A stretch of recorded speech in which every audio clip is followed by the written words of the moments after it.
Welcome to week 2 of our 24-day challenge. We are reading through the book of Luke, one day at a time, one chapter at a time.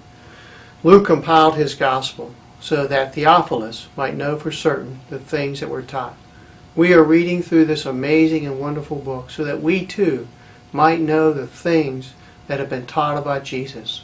In our first week, we looked at Luke as a gospel of amazement. We saw how the events surrounding Jesus' life were amazing and wonderful. He taught with authority as no one else had ever taught. He had the power to heal as no one else has ever had. This week we'll be looking at the gospel as a gospel of mercy and grace.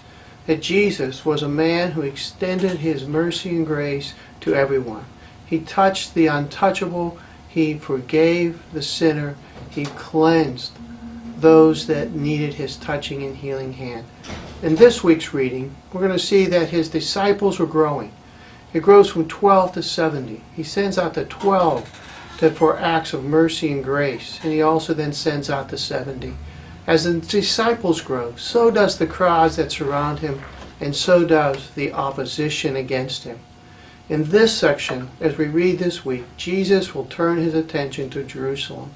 This begins a new phase of ministry for Jesus.